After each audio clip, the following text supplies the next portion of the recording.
ഇപ്പോഴിതാ ദേശീയ രാഷ്ട്രീയത്തിൽ ചർച്ച ചെയ്യപ്പെടുന്ന ഒരു രാഷ്ട്രീയ പാർട്ടിയായി മാറിയോ കോക്രോച്ച് ജനതാ പാർട്ടി എന്നതാണ്. നമുക്കറിയാം, സുപ്രീം കോടതി ചീഫ് ജസ്റ്റിസ് സൂര്യകാന്ത് യുവാക്കളെ പാറ്റകളോട് ഉപമിച്ചതിൽ പ്രതിഷേധിച്ചുകൊണ്ട് രൂപപ്പെട്ട അല്ലെങ്കിൽ ഉയർന്നു വന്ന ഒരു ആക്ഷേപഹാസ്യ രാഷ്ട്രീയ മുന്നണി എന്ന് വേണമെങ്കിൽ നമുക്ക് ഒരു പാർട്ടി എന്ന് തന്നെ ഈ കോക്രോച്ച് ജനതാ പാർട്ടിയെ വിശേഷിപ്പിക്കാം എന്നുള്ളതാണ്. ഇതിൻ്റെ ഒരു മുദ്രാവാക്യം എന്നത് പ്രധാനമായും മതേതര സോഷ്യലിസ്റ്റ് ജനാധിപത്യ മടിയൻ പാർട്ടി എന്നതാണ്. അവർ ഈ മുദ്രാവാക്യം മുന്നോട്ട് വയ്ക്കുമ്പോഴും അതും ഇന്നത്തെ രാഷ്ട്രീയ പാർട്ടികൾക്ക് നൽകുന്ന ഒരു സന്ദേശമായി മാറുന്നു എന്നതാണ്. മറ്റൊന്ന്, ഈ പാർട്ടിയുമായി ബന്ധപ്പെട്ട ഒരു സംഘടനാ സംവിധാനമൊന്നുമല്ല. ഇങ്ങനെയൊരു പൊളിറ്റിക്കൽ പാർട്ടിയെക്കുറിച്ചുള്ള ഒരു സോഷ്യൽ മീഡിയ പ്ലാറ്റ്ഫോം രൂപപ്പെടുകയായിരുന്നു. അങ്ങനെ ഇൻസ്റ്റയിലും എക്സിലുമെല്ലാം ഇങ്ങനെ ഒരു പേജ് ആരംഭിക്കുകയാണ് ചെയ്തത്. ആ പേജിന് തുടക്കം കുറിച്ചത് ആം ആദ്മിയുടെ മുൻ പ്രവർത്തകനായിട്ടുള്ള അഭിജിത്ത് ദീപ്കെ എന്ന ആൾ ആണ്. അദ്ദേഹം ഈ സോഷ്യൽ മീഡിയയിൽ ഇങ്ങനെ ഒരു പാർട്ടി, അതായത് ഈ തൊഴിലില്ലാത്ത യുവാക്കളെ പരിഹസിച്ചതിനുള്ള ഒരു മറുപടി എന്ന നിലയിലാണ് ആരംഭിച്ചത്. പക്ഷേ അതിന് പിന്നാലെ യുവാക്കളുടെ ഒരു നിര തന്നെ എത്തി എന്നുള്ളതാണ്. ചുരുങ്ങിയ സമയത്തിനുള്ളിൽ തന്നെ ഇൻസ്റ്റാ പേജിൽ ഏതാണ്ട് 1.5 കോടിയോളം ആളുകൾ ഇത് ഫോളോ ചെയ്തു എന്നതാണ് ഞെട്ടിക്കുന്ന വിവരം. അതിനെ തുടർന്ന് പിന്നീട് ഈ അക്കൗണ്ട് പൂട്ടിയ സാഹചര്യം ഉണ്ടാകുന്നു. അത് എക്സ് അക്കൗണ്ടാണ് പൂട്ടിയത്. പക്ഷേ ആ അക്കൗണ്ട് വീണ്ടും തുറന്നു. എക്സിലും ലക്ഷക്കണക്കിന് ആളുകൾ ആണ് വീണ്ടും ഫോളോവേഴ്സ് ആയി എത്തിയത് എന്നുള്ളതാണ്. ഇപ്പോഴിതാ ദേശീയ തലത്തിലടക്കം ഈ വിഷയം ചർച്ച ചെയ്യപ്പെടുന്നു. ഈ വാർത്തയാണ് ന്യൂസ് ടെൻസ് ഇനി പരിശോധിക്കുന്നത്. ഇതിൻ്റെ വിശദാംശങ്ങളുമായി TG സജിത്ത് ആണ് ചേരുന്നത്. സജിത്ത്, ഇങ്ങനെയൊരു പിന്തുടർച്ച അല്ലെങ്കിൽ ഫോളോവേഴ്സിൻ്റെ എണ്ണം ഉണ്ടായപ്പോൾ തന്നെ ന്യൂസ് ടെൻസ് അത് ചർച്ച ചെയ്തതാണ്. സജിത്ത് തന്നെ അതിനെക്കുറിച്ച് സൂചിപ്പിക്കുകയും ചെയ്തതാണ്. പിന്നീട് ഇതാ എക്സ് അക്കൗണ്ട് പൂട്ടിപ്പോകുന്ന സാഹചര്യം ഉണ്ടാകുന്നു. ഇപ്പോഴതിൻ്റെ സ്ഥാപകൻ അല്ലെങ്കിൽ ഇങ്ങനെയൊരു സോഷ്യൽ മീഡിയ പേജ് തുടങ്ങിയ ആൾ, അദ്ദേഹം കഴിഞ്ഞ ദിവസം നടത്തിയ ഒരു പ്രതികരണം, അദ്ദേഹത്തിൻ്റെ രാജ്യത്തേക്ക് വരാൻ ഭയമുണ്ട്, അദ്ദേഹത്തെ അറസ്റ്റ് ചെയ്യുമോ എന്നൊക്കെയുള്ള ഭയമുണ്ട് എന്നാണ്. ഇപ്പോൾ അദ്ദേഹം അമേരിക്കയിലാണുള്ളത് എന്നതൊക്കെയാണ് പ്രതികരണമായി വരുന്നത്. പക്ഷേ യുവാക്കളുടെ ശബ്ദം വേറിട്ടതായി മാറുന്നു എന്നതാണല്ലോ. പലപ്പോഴും ഈ മുഖ്യധാര രാഷ്ട്രീയ പാർട്ടികൾക്ക് ഇത് റീഡ് ചെയ്യാൻ പറ്റാതെ പോകുന്നുണ്ടോ എന്ന സംശയം കൂടിയല്ലേ ഇത്തരം കൂട്ടായ്മയിൽ നിന്ന് വായിച്ചെടുക്കേണ്ടത്? യെസ്, പാറ്റ എന്ന് പറഞ്ഞാൽ ഒരുപക്ഷെ യുവതലമുറയിൽ അല്ലെ പുതിയ കുട്ടികൾക്കൊക്കെ ഏറ്റവും ഭയപ്പെടുത്തുന്ന ഒരു ജീവിയാണ്, അങ്ങനെ വേണേൽ കരുതാം. പക്ഷേ കോക്രോച്ച് എന്ന പേരിടുകയും ആ പേരിലൊരു പുതിയ മൂവ്മെൻ്റ് ഉണ്ടാവുകയും ചെയ്യുമ്പോൾ ആളുകൾ അത് കൂടുതൽ ഇഷ്ടപ്പെടുന്നു എന്നതാണ് സാഹചര്യം. യഥാർത്ഥത്തിൽ ഈ മൂവ്മെൻറ്റ് കോക്രോച്ച് ജനതാ പാർട്ടി ഇത് യഥാർത്ഥത്തിൽ ഒരു പാർട്ടിയുടെ സ്വഭാവം കൈവരിച്ചിട്ടില്ല. പക്ഷേ രൂപീകരിച്ചു, സോഷ്യൽ മീഡിയയിൽ ഒരു മൂവ്മെൻ്റ് ഉണ്ടാകുന്നു. അത് കുറച്ച് ദിവസങ്ങൾ പിന്നിടുന്നു. ഇപ്പോൾ നമ്മൾ സംസാരിക്കുമ്പോൾ പോലും ഏകദേശം 20 മില്യണിലേക്ക് അടുക്കുന്നു അതിൻ്റെ ഇൻസ്റ്റാ ഫോളോവേഴ്സ്. മറ്റ് സോഷ്യൽ മീഡിയ പേജുകളിലും സമാനമായ നീക്കമാണ് ഉണ്ടാകുന്നത്. ഇതൊരു മൂവ്മെൻ്റാണ്. ഇതിന് തുടർച്ചയായി ദേശീയതലത്തിൽ രൂപീകരിക്കപ്പെട്ട അതല്ലെങ്കിൽ ഒരൈക്കണായി രൂപീകരിക്കപ്പെട്ട ആ ഇൻസ്റ്റാ അക്കൗണ്ടും അതിന് തുടർച്ചയായി പല സംസ്ഥാനങ്ങളിലേക്കും സമാനമായൊരു മൂവ്മെൻ്റായി അത് മാറുന്നു എന്നതാണ് ഇതുവരെയുള്ള ചിത്രം. ഇവിടെ ഉയരുന്ന ചോദ്യങ്ങൾ നിരവധിയുണ്ട്. ഇതൊരു ബദൽ രാഷ്ട്രീയ സംഘടനയായി മാറുകയാണോ, അതല്ലെങ്കിൽ ഒരു തിരുത്തൽ ശക്തിയായി മാറുകയാണോ? ഇതൊരു ജെൻസി വിപ്ലവ സ്വഭാവം പ്രകടിപ്പിക്കുകയാണോ? എന്താണ് ഇതിൻ്റെ ഭാവി എന്ന നിരവധി ചോദ്യങ്ങളുണ്ട്. ഇന്ത്യയുടെ അയൽ സംസ്ഥാനങ്ങളായ നേപ്പാൾ, ഒപ്പം തന്നെ ബംഗ്ലാദേശ്, അയൽ രാജ്യങ്ങളായ നേപ്പാൾ, ബംഗ്ലാദേശ് ഇവിടങ്ങളിലൊക്കെ ജെൻസി വിപ്ലവം അവിടെ ഭരണമാറ്റത്തിന് ഇടവെച്ചത് നമ്മൾ കണ്ടതാണ്. സമാനമായി ഒരു ജെൻസി തലമുറ മുന്നോട്ട് വയ്ക്കുന്ന ഈ സന്ദേശങ്ങൾ അത് ഏതൊരു തരത്തിൽ ഏറ്റെടുക്കേണ്ടി വരും? രാഷ്ട്രീയ നേതൃത്വങ്ങൾക്ക് ഇതെന്തെങ്കിലും മുന്നറിയിപ്പ് നൽകുന്നുണ്ടോ? ഭരണകൂടങ്ങൾക്ക് എന്തെങ്കിലും ഭീഷണി മുന്നോട്ട് വയ്ക്കുന്നുണ്ടോ?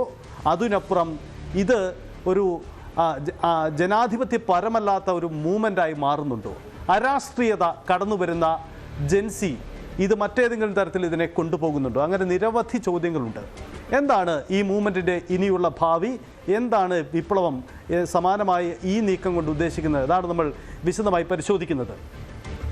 ആദ്യം, കോക്രോച്ച് പാർട്ടി ഭരണകൂടങ്ങൾക്ക് ഭീഷണിയാണോ എന്ന കാര്യം കൂടി നമുക്ക് വരാം. അതായത് കോക്രോച്ച് പാർട്ടി ഭരണകൂടങ്ങൾക്ക് ഭീഷണിയാണോ എന്ന് നേരിട്ട് ചോദിച്ചാൽ ഒരു ഭീഷണിയൊന്നും ആവേണ്ടതില്ല. അതായത് അതൊരു പുതിയ രാഷ്ട്രീയ പാർട്ടിയുടെ സ്വഭാവത്തിലേക്ക് വരേണ്ടതില്ല. പക്ഷേ അത് മുന്നോട്ട് വെക്കുന്ന ചില ആശയങ്ങളുണ്ട്, അതല്ലെങ്കിൽ അത് മുന്നോട്ട് വെക്കുന്ന ഒരു മൂഡുണ്ട്. വൈറൽ റീച്ച് അല്ല, മറിച്ച് ഇതൊരു മൂഡ് ക്രിയേഷനാണ് ഉണ്ടാവുന്നത്. യുവാക്കൾക്ക് ചില വിഷയങ്ങളിൽ പ്രതികരിക്കാനുള്ള ഒരു പ്ലാറ്റ്ഫോമായി ഇത് രൂപപ്പെടുന്നു എന്നതാണ് ഇതിന്റെ പൊതുവായ ചിത്രം. അതിലേക്ക് തീർച്ചയായും അതെ, സജിത്ത് സൂചിപ്പിച്ചത് വളരെ പ്രധാനപ്പെട്ട ഒന്നാണ്. സജിത്ത് അതിന്റെ ഡേറ്റകളിലേക്ക് പോകുന്നു. അതായത് ഇപ്പോൾ തന്നെ ഒന്ന് രണ്ട് കാര്യങ്ങൾ പ്രേക്ഷകരുമായി സൂചിപ്പിക്കേണ്ടി വരുന്നത്, തമിഴ്നാട്ടിൽ വിജയിയുടെ നേതൃത്വത്തിൽ ഒരു സർക്കാർ രൂപീകരിക്കുമ്പോൾ അഭിപ്രായ സർവേകൾക്ക് പോലും വിജയ് അവിടെ ഒരു പാർട്ടി എന്ന നിലയിൽ വലിയ കരുത്ത് കാണിക്കുമെന്നോ അധികാരത്തിലേക്ക് വരുമെന്നോ ഒന്നും വായിച്ചെടുക്കാൻ സാധിച്ചില്ല എന്നതാണ് എടുത്തു പറയേണ്ടത്. പക്ഷേ ഇതാ തമിഴ്നാട്ടിൽ TVK എന്ന പൊളിറ്റിക്കൽ പാർട്ടി രൂപീകരിച്ചിട്ട് അതിൻ്റെ 2ാം വാർഷികമാകുന്നതേയുള്ളൂ. അതിനു മുമ്പ് അവിടെ ഒരു സർക്കാർ രൂപീകരിച്ചു എന്നതാണ് ഞെട്ടിക്കുന്ന വസ്തുത. ഇപ്പോൾ തന്നെ സജിത്ത് സൂചിപ്പിച്ചതുപോലെ ലോകത്തിൻ്റെ പല ഭാഗങ്ങളിലും ഉണ്ടായിട്ടുള്ള വിപ്ലവങ്ങൾ, അതിലിപ്പോൾ സമകാലികമായി ജനങ്ങൾക്ക് ഓർത്തെടുക്കാൻ പറ്റുന്നത് മുല്ലപ്പൂ വിപ്ലവം പോലെയുള്ള ഒന്ന് തന്നെയാണ്. അവിടെയും ഒരു ചെറിയ തുടക്കമായിരുന്നു പിന്നീട് ആളിപ്പടർന്നത് എന്നതാണ്. ഇപ്പോൾ തന്നെ ബംഗ്ലാദേശിലും അല്ലെങ്കിൽ നേപ്പാളിലും ഒക്കെ ഉണ്ടായിട്ടുള്ള പ്രതിഷേധങ്ങൾ, അവിടെയും ജൻസികൾ എന്നതാണ്. സജിത്ത്, ഇവിടെ ഈ ജൻസി പ്രക്ഷോഭങ്ങൾ എന്ന് പറയുമ്പോൾ ഒന്ന് രണ്ട് കാര്യങ്ങൾ നമുക്ക് ചേർത്ത് വയ്ക്കാതെ വയ്യ. ഒന്ന്, ശക്തമായ ഭരണകൂടമോ സേനാ സംവിധാനങ്ങളോ ഒന്നും ഇല്ലാത്ത സാഹചര്യത്തിലാണ് ഇത്തരം പ്രതിഷേധങ്ങൾ വിജയിച്ചിട്ടുള്ളത്. അതേസമയം ജനാധിപത്യപരമായ ഒരു തെരഞ്ഞെടുപ്പ് നടക്കുമ്പോഴും അതിൻ്റെ സാധ്യതകളുണ്ട്. നമുക്ക് TVK തന്നെ ഉദാഹരണമായി കാണാം. ഇപ്പോൾ ഈ പ്രസ്ഥാനത്തിന് അല്ലെങ്കിൽ ഈ സോഷ്യൽ മീഡിയ പ്ലാറ്റ്ഫോം ആരംഭിച്ച ആം ആദ്മി നേതാവ് കൂടിയാണ്. ആം ആദ്മി പാർട്ടിയുടെ ഒരു രൂപീകരണം നമുക്കറിയാം, പിന്നീട് ഡൽഹിയും പഞ്ചാബും ഭരിക്കുന്ന സാഹചര്യം ഉണ്ടാകുന്നു. എന്തിനേറെ പറയുന്നു, കേരളത്തിൻ്റെ മുഖ്യമന്ത്രിയായി VD സതീശൻ ചുമതലയേറ്റതിന് ശേഷം അദ്ദേഹം ഒരു പൂക്കി മുഖ്യമന്ത്രിയാണ് എന്ന തരത്തിൽ യുവാക്കൾ ചർച്ച ചെയ്യുന്നു. മറ്റെല്ലാത്തിനും അപ്പുറം അദ്ദേഹത്തിൻ്റെ ഒരു മാനറിസം ആണ് അവരെ ഏറ്റവും കൂടുതൽ ആകർഷിച്ചത് എന്നതാണ് ഏറ്റവും കൗതുകകരം. അപ്പോൾ പുതിയ തലമുറ എന്നത് നമുക്ക് തള്ളിക്കളയാനാവില്ല. ഇപ്പോൾ തന്നെ ഒരു വകുപ്പ് വയോജന വകുപ്പ് എന്ന് തീരുമാനിക്കുന്നത്, അതായത് ഒരു ഭാഗത്ത് വയോജനങ്ങളും മറുഭാഗത്ത് പുതിയ ജനങ്ങളും, അതായത് ന്യൂ ജനറേഷനും ഉള്ള കേരളമാണ്. മിഡിലിൽ പെടുന്ന ആളുകൾ കേരളത്തിലില്ല. അപ്പോൾ അവരുടെ വികാരങ്ങളും വിചാരങ്ങളും ഒക്കെ ഇനിയും കണക്കിലെടുക്കേണ്ടതായി വരും. അത് കേരളത്തിൽ മാത്രമല്ല, രാജ്യത്താണെങ്കിലും. അതുകൊണ്ട് തന്നെയാണ് നമുക്ക് ഈ വിഷയം കുറച്ചുകൂടി ചർച്ച ചെയ്യേണ്ടതായി വരുന്നത്. ഒരു പക്ഷേ സൂചിപ്പിക്കുന്ന പോലെ അവർക്ക് കൃത്യമായൊരു രാഷ്ട്രീയ ധാരണയില്ലെങ്കിൽ അതും ചർച്ച ചെയ്യപ്പെടേണ്ടതാണ്. നമുക്ക് വിശദമായി വരുമ്പോൾ, അതായത് കോക്രോച്ച് പാർട്ടി ഒരു ജൻസി വിപ്ലവമാണോ എന്ന ചോദ്യത്തിന് തന്നെ പരിശോധിക്കപ്പെടാം. ജൻസി വിപ്ലവമാണോ എന്ന് ചോദിച്ചാൽ സമാന്തരമായ ഒരു ജൻസി വിപ്ലവം എന്ന് വേണം നമുക്ക് വിളിക്കാം. പക്ഷേ ആ വിപ്ലവം മറ്റു രാജ്യങ്ങളിൽ, നമ്മുടെ അയൽ രാജ്യങ്ങളിൽ കണ്ടതുപോലെയുള്ള ഒരു നീക്കമല്ല. നമ്മുടെ രാജ്യം ഒരു കൃത്യമായ ജനാധിപത്യ സംവിധാനമുള്ളതാണ്. കൃത്യമായ തെരഞ്ഞെടുപ്പുകൾ നടക്കുന്ന സംവിധാനമാണ്. ഭരണകൂടങ്ങൾക്ക് കൃത്യമായ സുതാര്യ സ്വഭാവങ്ങൾ ഉള്ളതാണ്. ഇങ്ങനെ പല കാര്യങ്ങളുണ്ട്. പക്ഷേ എല്ലാ ഭരണകൂടങ്ങൾക്കും തിരുത്തപ്പെടേണ്ടതായ ചില കാര്യങ്ങളുണ്ടാവാം. അതല്ലെങ്കിൽ ആ ഭരണകൂടം യുവതയുടെ അഡ്രസ്സ് ചെയ്യുന്ന നിലപാടുകൾ എടുക്കുന്നില്ലാതെ വരാം. ഈ പാർട്ടിയുടെ ഈ മൂവ്മെന്റിന്റെ തുടക്കം തന്നെ ഉണ്ടാവുന്നതാണ്. യുവാക്കളെ അപഹസിച്ചു എന്ന തോന്നലിൽ നിന്നും അവർക്കുണ്ടാവുന്ന ഒരു വികാര പ്രകടനമാണ്. പലതരത്തിലുള്ള മുന്നോട്ട് പോക്കലുകളും അവരുണ്ട്. അപ്പോൾ ഇത് നൽകുന്ന ഒരു സൂചനയുണ്ട്. രാഷ്ട്രീയ പാർട്ടികൾ, ഭരണകൂടങ്ങൾ യുവതയെ അഡ്രസ്സ് ചെയ്യുന്ന കാര്യങ്ങൾ ഉണ്ടാവുന്നില്ല. പെട്രോൾ ഡീസൽ വിലവർദ്ധനം അടക്കമുള്ള വിഷയങ്ങളിൽ അവർക്കൊരു പക്ഷേ നിലപാടുണ്ടാവാം. ഇതൊക്കെ ചോദ്യം ചെയ്യാനുള്ള ഒരു പ്ലാറ്റ്ഫോം എന്ന തരത്തിൽ കൂടിയാവാം ഇതിനെ രൂപപ്പെടുക. നേരിട്ട് ഇത് ആ രീതിയിലാണ് ഇപ്പോൾ വരുന്നത്. അപ്പോൾ മറ്റ് അയൽ രാജ്യങ്ങളിൽ നടന്ന ജൻസി വിപ്ലവവുമായി ഒരു തരത്തിലും താരതമ്യം ചെയ്യാൻ കഴിയുന്നതല്ല കോക്രോച്ച് പാർട്ടി. അതായത് ഒരു ഭരണകൂടത്തെ അട്ടിമറിക്കാൻ കഴിയുന്ന ശേഷിയോ അത്തരം നീക്കങ്ങളോ അത്തരം ഒരു കൺസോൾട്ടേഷനോ ഇതിനുണ്ടായിട്ടില്ല. ഒരു സംഘടിത രൂപമില്ല. ഇതിനെ നയിക്കാൻ കൃത്യമായ ഒരു വ്യക്തിയില്ല. ഒരു സംഘടനാ സ്വഭാവവുമില്ല. ഇതൊക്കെയാണ് ഇതിൻ്റെ പ്രത്യേകത. പക്ഷേ ഇത് യുവതയുടെ ഒരു പക്ഷേ ആഗ്രഹപ്രകടനമാവാം, അല്ലെങ്കിൽ അവരുടെ പ്രതികരണ ശേഷിയുടെ പുതിയൊരു തരത്തിലുള്ള നീക്കമാവാം. അങ്ങനെയാണ് ഇതിനെ കാണേണ്ടി വരിക എന്ന് തോന്നുന്നു. രണ്ടാമത്തെ പോയിന്റിലേക്ക് നമുക്ക് വരുമ്പോൾ, ഈ മൂവ്മെൻറ്റിൻ്റെ ഭാവി എന്ത്, നമുക്ക് ആ പോയിന്റിലേക്ക് പിന്നീട് വരാം. അതിനു മുമ്പ് ഈ പാർട്ടിയോട് മുഖ്യധാര രാഷ്ട്രീയ പാർട്ടികൾക്കുള്ള നിലപാട് നമ്മൾ പലപ്പോഴും അറിയാം. കോക്രോച്ച് ജനതാ പാർട്ടി എന്നാണ് ഇവർ വിളിക്കുന്നത്. പക്ഷേ ഇതിനെ പാർട്ടി എന്നതിനപ്പുറം ഒരു മൂവ്മെൻറ്റ് അങ്ങനെ വിളിക്കാം. ഇതിന് മുഖ്യധാര രാഷ്ട്രീയ പാർട്ടികളുടെ നിലപാട് എന്താണ്? മുഖ്യധാര രാഷ്ട്രീയ പാർട്ടികൾ വളരെ ശ്രദ്ധയോടുകൂടിയാണ് ഇതിൽ നിലപാടെടുത്തിരിക്കുന്നതെന്ന് ശ്രദ്ധേയമാണ്. ഇപ്പോൾ ചില മുഖ്യധാര പാർട്ടികളിലെ തൃണമൂൽ കോൺഗ്രസിൻ്റെ ഒക്കെ മുൻനിര നേതാക്കൾ ഇതിൻ്റെ ഭാഗമായിട്ടുണ്ട് എന്ന് ഉണ്ട്. ഭാഗമാവുക എന്ന് വെച്ചാൽ ഈ പേജ് ഫോളോ ചെയ്തു, അതാണ് സംഭവം. അല്ലെങ്കിൽ ഇതിനോട് അനുകൂലമായ ചില നിലപാടുകൾ എടുത്തിട്ടുണ്ട്. ബാക്കി മുഖ്യധാര രാഷ്ട്രീയ പാർട്ടികൾ പാർട്ടികളൊക്കെ വളരെ ജാഗ്രതയോടുകൂടിയാണ് ഇതിൽ പ്രതികരിച്ചിരിക്കുന്നത്. അവിടെയാണ് അരവിന്ദ് കെജ്രിവാൾ അടക്കമുള്ളവരാണ് ഇതിന് പിന്നിൽ എന്ന ബി ജെ പിയും ഔദ്യോഗിക തലത്തിലല്ല, അല്ലാതെ ചില BJP നേതാക്കളൊക്കെ സോഷ്യൽ മീഡിയ പോസ്റ്റുകളിലൊക്കെ ഇതിന് പിന്നിൽ അരവിന്ദ് കെജ്രിവാളും ആം ആദ്മി പാർട്ടിയുമാണ് എന്നൊരു ആക്ഷേപം മുന്നോട്ട് വയ്ക്കുന്നത്. യഥാർത്ഥത്തിൽ ആം ആദ്മി പാർട്ടിയുടെ നേരിട്ടുള്ള പങ്കാളിത്തമൊന്നും ഇതിൽ കാണാൻ കഴിഞ്ഞിട്ടില്ല. അത് വിശദമായി നമുക്ക് വരാം അതിലേക്ക് മുമ്പ്. എന്തായാലും ഇത് മുഖ്യധാര രാഷ്ട്രീയ പാർട്ടികൾക്ക് ഈ വിഷയത്തിലുള്ള നിലപാട് വളരെ ജാഗ്രതയോടുകൂടി ഇതിനെ കൈകാര്യം ചെയ്യുക എന്നുള്ളതാണ് വരുന്നത്. യഥാർത്ഥത്തിൽ ഇതിൻ്റെ ആദ്യ ഗുണഭോക്താവ് ഒരു പക്ഷേ രാജ്യത്തെ പ്രതിപക്ഷ കക്ഷികളാവും ഇതിൻ്റെ ഗുണഭോക്താക്കളാവുക. കാരണം ഇവിടെ ആദ്യം ചോദ്യം ചെയ്ത് ഭരണകൂടങ്ങൾക്കെതിരെയാണ്. സ്വാഭാവികമായും നിലവിലുള്ള സംവിധാനങ്ങൾ, സർക്കാരിൻ്റെ നയപരിപാടികളൊക്കെ ചോദ്യം ചെയ്യപ്പെടുമ്പോൾ പ്രതിപക്ഷ കക്ഷികൾ സ്വാഭാവികമായും ഞങ്ങൾക്ക് വേണ്ടി ഇവർ സംസാരിക്കുന്നു എന്ന തോന്നലൊക്കെ ഉണ്ടാവാം. പക്ഷേ ഇത് എല്ലാ രാഷ്ട്രീയ പാർട്ടികൾക്കും പൊതുവിൽ അവർക്ക് മുന്നിൽ ഒരു തിരുത്തൽ ശക്തിയാവാനുള്ള സാധ്യത ഇത് മുന്നോട്ട് വയ്ക്കുന്നുണ്ട് എന്നതാണ് വസ്തുത. അപ്പോൾ പൊതുവിൽ ജാഗ്രതയോടെ വിഷയത്തിൽ നിലപാടെടുക്കുക എന്നതാണ് രാഷ്ട്രീയ പാർട്ടികൾ ഇപ്പോൾ സ്വീകരിച്ചിരിക്കുന്നത്. ഇനി ഇത് ഭരണകൂടങ്ങൾക്ക് ഭീഷണിയാണോ എന്ന ചോദ്യം ഒരർത്ഥത്തിൽ പറഞ്ഞാൽ ഭീഷണി തന്നെയാണ്. കാരണം തിരുത്തേണ്ടി വരും പല കാര്യങ്ങൾ, അല്ലെങ്കിൽ കൂടുതൽ ജാഗ്രതയുള്ള നിലപാടുകൾ എടുക്കേണ്ടി വരും എന്നതാണ് പ്രധാനപ്പെട്ടത്. അതിനപ്പുറം ഭരണകൂടങ്ങളെ അട്ടിമറിക്കാൻ കഴിയുന്ന ശേഷിയോ പ്രഹരശേഷിയോ ഒന്നും ഉണ്ടാവുന്നതായ ഒരു നീക്കമായി ഇത് മാറിയിട്ടില്ല എന്നതുകൂടി പ്രധാനപ്പെട്ട കാര്യമാണ്. മറ്റൊന്ന്, ഇതിന് പിന്നിൽ അരവിന്ദ് കെജ്രിവാളാണോ എന്ന ചോദ്യമാണ്. നമുക്കറിയാം അരവിന്ദ് കെജ്രിവാളിൻ്റെ ഉദയം. അരവിന്ദ് കെജ്രിവാൾ ഒരു കറപ്ഷനെതിരായ ഒരു മൂവ്മെൻറ്റുമായി വന്നതാണ്. ജൻ ലോക്പാൽ പോലെയുള്ള വലിയ ആശയങ്ങൾ മുന്നോട്ട് വെച്ചു. പിന്നീട് അത് രാഷ്ട്രീയ പാർട്ടി സ്വഭാവത്തിലേക്ക് വന്നതാണ്. ഇതിൻ്റെ എല്ലാ അടിസ്ഥാനം അന്ന് ഇത്തരമൊരു മൂവ്മെൻറ്റാണ്.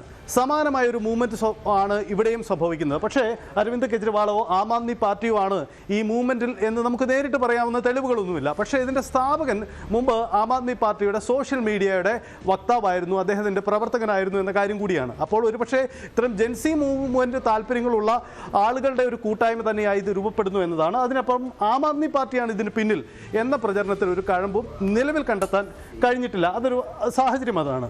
മറ്റൊന്ന്, നമ്മൾ നേരത്തെ സൂചിപ്പിച്ചതുപോലെ ഈ കോക്രോച്ച് പാർട്ടി നൽകുന്ന മുന്നറിയിപ്പ് എന്നതാണ്. മുന്നറിയിപ്പ് മറ്റൊന്നുമല്ല, അത് തിരുത്തേണ്ട ചില കാര്യങ്ങളുണ്ട്, അത് ചോദ്യം ചെയ്യപ്പെടുക തന്നെ ചെയ്യും. അതിന് ഒരു യുവതയ്ക്ക് മറ്റു ചില വികാരങ്ങളുണ്ട്, അതിനെ കൂടി അഡ്രസ്സ് ചെയ്യുന്ന രീതിയിലുള്ള നയപരിപാടികളും മറ്റും മുന്നോട്ട് വെക്കണം. ഒന്ന്, പരീക്ഷകളിലെ തട്ടിപ്പ്, ചോദ്യപേപ്പർ ചോർച്ച പോലെയുള്ള വിഷയങ്ങൾ ഞങ്ങളെ അഡ്രസ്സ് ചെയ്യുന്ന വിഷയങ്ങളാണ്. അതിനെ ഏറ്റവും നിസാരവൽക്കരിച്ചുകൊണ്ട് നിലപാടെടുക്കാൻ ഭരണകൂടങ്ങൾക്ക് കഴിയില്ല. അതുകൊണ്ട് നിങ്ങൾ കൂടുതൽ ജാഗ്രതയോടെ ഈ വിഷയത്തിൽ നിലപാടെടുക്കണം. തൊഴിലില്ലായ്മ ഇപ്പോഴും രാജ്യത്തെ ഒരു പ്രധാനപ്പെട്ട വിഷയമാണ്. നിങ്ങളതിനെ അഡ്രസ്സ് ചെയ്യണം, സ്വാഭാവികമായ നിലപാടെടുക്കണം. യുവതയോടുള്ള സമീപനത്തിൽ മാറ്റമുണ്ടാവണം, അത്തരം നിലപാടുകൾ ഉണ്ടാവണം. ഇങ്ങനെ പൊതുവായ വിഷയങ്ങളെ അഡ്രസ്സ് ചെയ്യുന്ന തരത്തിലുള്ള നീക്കങ്ങൾ. മറ്റൊന്ന് അഴിമതിയാണ്. അഴിമതി വിഷയങ്ങളടക്കം ഇവർ മുന്നോട്ട് വയ്ക്കുന്ന നീക്കങ്ങളാണ്. ഇതിനൊരു സംഘടന രൂപതുമില്ല. എന്തായാലും ഇവർ നൽകുന്ന മുന്നറിയിപ്പിന് അങ്ങനെ ഒരു സ്വഭാവമുണ്ട്. ഇനിയൊരു കാര്യം, ഈ മുന്നറിയിപ്പിൻ്റെ ഈ മൂവ്മെൻറ്റിൻ്റെ ഭാവി എന്താ എന്നതാണ്. നമുക്ക് മുന്നിലറിയാം, ഇത്തരം മൂവ്മെൻറ്റുകളൊന്നും സംഘടിത രൂപമില്ലാതെ ഏറെക്കാലം നിലനിന്ന ചരിത്രമില്ല. അതുകൊണ്ട് ഇതുമൊരു മൂവ്മെൻ്റാണ്, ഇതൊരു ട്രെൻഡാണ്, പക്ഷേ ഒരു തിരുത്തൽ ശേഷിയാണ്. ഡിജിറ്റൽ മീഡിയ, സോഷ്യൽ മീഡിയ എന്ന സാധ്യത ഇതിനൊക്കെ ഇടമായി മാറുന്നുണ്ട്. രാജ്യത്തെ രാഷ്ട്രീയ പാർട്ടികളുടെ അല്ലെങ്കിൽ തെരഞ്ഞെടുപ്പ് ഫലങ്ങളെ നിർണ്ണയിക്കുന്നതിൽ ഡിജിറ്റൽ മൂവ്മെൻറ്റുകൾക്ക് വലിയ പ്രസക്തമുണ്ട്. നമുക്കറിയാം, ഏറ്റവും ഒടുവിൽ കേരളത്തിലെ നിയമസഭാ തെരഞ്ഞെടുപ്പിലടക്കം വലിയ പ്രഹരശേഷി ഉണ്ടായിരുന്നു പല ഡിജിറ്റൽ മൂവ്മെൻറ്റുകൾക്കും സോഷ്യൽ മീഡിയ പ്രചരണങ്ങൾക്കും ആശയ സംവാദത്തിനും അടക്കം. സ്വാഭാവികമായി രാഷ്ട്രീയ പാർട്ടികളുടെ നയപരിപാടികളെ, തെരഞ്ഞെടുപ്പുകളെയൊക്കെ സ്വാധീനിക്കാൻ ഇത്തരം സോഷ്യൽ മീഡിയകൾക്കും ഡിജിറ്റൽ മൂവ്മെൻറ്റുകൾക്കും കഴിയുന്ന കാലഘട്ടത്തിൽ സ്വാഭാവികമായും ഇത്തരം ചർച്ചകൾ, ഇത്തരം മൂവ്മെൻറ്റുകൾ ഇനിയും ആവർത്തിക്കപ്പെട്ടുകൊണ്ടേയിരിക്കാം. പക്ഷേ ഇതൊരു ബദൽ മൂവ്മെൻറ്റ് ആ തരത്തിൽ തിരുത്തൽ ശേഷിയാകും. അതിനപ്പുറത്തേക്ക് ഇതൊരു രാഷ്ട്രീയ പാർട്ടിയായി മാറാനോ അതല്ലെങ്കിൽ പുതിയൊരു സംഘടിത രൂപം കൈവരുത്താനോ ഒരു സംഘടനയായി മാറാനുള്ള സാധ്യത വളരെ വിരളമാണെന്ന് നമുക്ക് പറയാം. കാരണം ഇതൊരു സോഷ്യൽ മീഡിയ മൂവ്മെൻ്റാണ്, ആ രീതിയിൽ ആണ് ഇതിനെ കാണേണ്ടി വരികയും ചെയ്യുന്നത്. എന്തായാലും ഇതൊരു തിരുത്തൽ സ്വഭാവമുള്ള നീക്കമായി തന്നെ മാറുമെന്ന കാര്യത്തിൽ തർക്കമില്ല. എന്തായാലും കോക്രോച്ച് പാർട്ടി ജനതാ പാർട്ടി എന്നതിനെ വളരെ ജാഗ്രതയോടുകൂടി തന്നെയാണ് രാഷ്ട്രീയ നേതൃത്വങ്ങൾ കാണുന്നത്. സ്വാഭാവികമായി അതിൻ്റെ തുടർ പ്രതികരണങ്ങൾ ഉണ്ടാവാം. കേരളത്തിലടക്കം അതിൻ്റെ ബ്രാഞ്ചുകൾ രൂപപ്പെടുന്നു. സോഷ്യൽ മീഡിയയിൽ ആളുകൾ പോസ്റ്റ് ചെയ്യുന്നു, വിവിധ വിഷയങ്ങളിലുള്ള അഭിപ്രായം പറയുന്നു. ഇതൊക്കെയാണിപ്പോൾ മുന്നോട്ട് നടക്കുന്ന നീക്കം. എന്തായാലും സോഷ്യൽ മീഡിയയിൽ ഇതിൻ്റെ റീച്ച് ദിനം ദിനം വർദ്ധിക്കുന്നു എന്നതാണ് ഇപ്പോഴത്തെ സാഹചര്യം. യെസ്, തീർച്ചയായും സജിത്ത് സൂചിപ്പിക്കുന്നത് പോലെ തന്നെ നമ്മുടെ പൊതുപരിസരം എന്നത് മാറുകയാണ്, കാലം മാറുകയാണ്. പുതിയ തലമുറ അത് ചുറ്റുപാടുമുള്ളതിനെ അനുഭവിച്ചറിയുന്നതിനേക്കാൾ കൂടുതൽ അവർ ഡിജിറ്റൽ ലോകത്ത് നിന്ന് സോഷ്യൽ മീഡിയയിൽ നിന്നാണ് വിവരങ്ങൾ ശേഖരിക്കുന്നത് എന്നതാണ് വസ്തുത. ഒരു പക്ഷേ ഇപ്പോൾ 30 അതിനു മുകളിലോ പ്രായമുള്ള ഒരു ജനത എങ്ങനെയാണോ നമ്മുടെ സാമൂഹിക പശ്ചാത്തലത്തെ നോക്കിക്കണ്ടിരുന്നത്, അനുഭവിച്ചറിഞ്ഞിരുന്നത്, അതിൽ നിന്ന് വ്യത്യസ്തമായാണ് അതിനുശേഷമുള്ള തലമുറ വിവരങ്ങൾ ശേഖരിക്കുന്നത്. അവരുടെ ചിന്താഗതികളിൽ ഉൾപ്പെടെ മാറ്റങ്ങളുണ്ട് എന്ന് പറയുമ്പോൾ അത് രാഷ്ട്രീയ പാർട്ടികളും അഡ്രസ്സ് ചെയ്യപ്പെടേണ്ടതായി വരുന്നു എന്നതിൽ ഒരു തർക്കവുമില്ല. യുവാക്കൾക്ക് പറയാനുള്ളത് കേൾക്കേണ്ടതുണ്ട്. അതിനൊക്കെ അപ്പുറത്തിതാ കേരളത്തിൽ പോലും ഒരു നിയമസഭാ തെരഞ്ഞെടുപ്പ് നടന്നപ്പോൾ അതിൽ യുവാക്കളുടെ ഒരു വലിയ പ്രാതിനിധ്യം, യഥാർത്ഥത്തിൽ കേരളത്തിൻ്റെ നിയമസഭയിൽ നടന്നതൊരു യുവജനോത്സവമാണ്, ഒരു പ്രവേശനോത്സവം തന്നെ എന്ന് തന്നെ പറയാം. കാരണം അത്രയധികം പുതുമുഖങ്ങൾ, ചെറുപ്പക്കാർ ഇപ്പോൾ നിയമസഭയിലേക്ക് എത്തുന്നു. ഒപ്പം സമൂഹത്തിലെ വലിയൊരു വിഭാഗം മുതിർന്ന പൗരന്മാരും ഈ യുവതലമുറയെ അംഗീകരിക്കുകയും അവർക്കിടം നൽകൂ എന്ന് ആവശ്യപ്പെടുകയും ചെയ്യുന്നവരാണ്. അതുകൊണ്ടാണ് യുവാക്കൾക്ക് കൂടുതൽ പറയാനുള്ള പ്ലാറ്റ്ഫോമുകൾ സോഷ്യൽ മീഡിയകളിൽ സജീവമാകുന്നത്, അവർ ഡിജിറ്റൽ ലോകത്ത് അവരുടെ പ്രതിഷേധങ്ങൾ അറിയിക്കുന്നത്. അതുകൊണ്ട് തന്നെയാണ് തൊഴിലില്ലായ്മയാകട്ടെ, വിലക്കയറ്റമാകട്ടെ, മറ്റ് യുവാക്കളെ നേരിടുന്ന പരീക്ഷകൾ, പഠന സമ്പ്രദായങ്ങൾ ഒക്കെ അവർ ചർച്ച ചെയ്യപ്പെടുന്നത് മറ്റൊരു പ്ലാറ്റ്ഫോമിലാണ് എങ്കിൽ ആ പ്ലാറ്റ്ഫോമിന് ഉൾക്കൊള്ളേണ്ട സാഹചര്യമാണ് ഉണ്ടാകുന്നത്. അങ്ങനെയുള്ള ഇടങ്ങളായി സോഷ്യൽ മീഡിയകൾ മാറുന്നു എന്ന് മാത്രവുമല്ല, അവിടെ വലിയ തോതിലുള്ള ആൾക്കൂട്ടം രൂപപ്പെടുന്നു എന്നതുകൂടി രാഷ്ട്രീയ പാർട്ടികൾ അഡ്രസ്സ് ചെയ്യപ്പെടേണ്ട വിഷയമാണ്. അത് നമ്മുടെ രാജ്യത്തെയോ നമ്മുടെ ഭരണ സംവിധാനത്തെയോ ഒന്നും ബാധിക്കുന്ന ഒന്നായി കണക്കാക്കാൻ പറ്റില്ല. കാരണം ലോകത്തിലെ തന്നെ ഏറ്റവും ശക്തമായ ഒരു ഭരണകൂട സംവിധാനം തന്നെയാണ് നമുക്ക് ഇപ്പോഴുമുള്ളത്. പക്ഷേ വിഷയങ്ങളെ അഡ്രസ്സ് ചെയ്യേണ്ടതുണ്ട്. അത്തരം വിഷയങ്ങളെ അഡ്രസ്സ് ചെയ്യേണ്ട ഒരു പ്ലാറ്റ്ഫോമായി ഇത്തരം മൂവ്മെന്റുകൾ മാറുകയും ചെയ്യുന്നു എന്നതാണ് മനസ്സിലാക്കാൻ സാധിക്കുന്നത്. കൂടുതൽ വാർത്തകൾക്ക് news 18 Keralam YouTube channel subscribe ചെയ്യുക.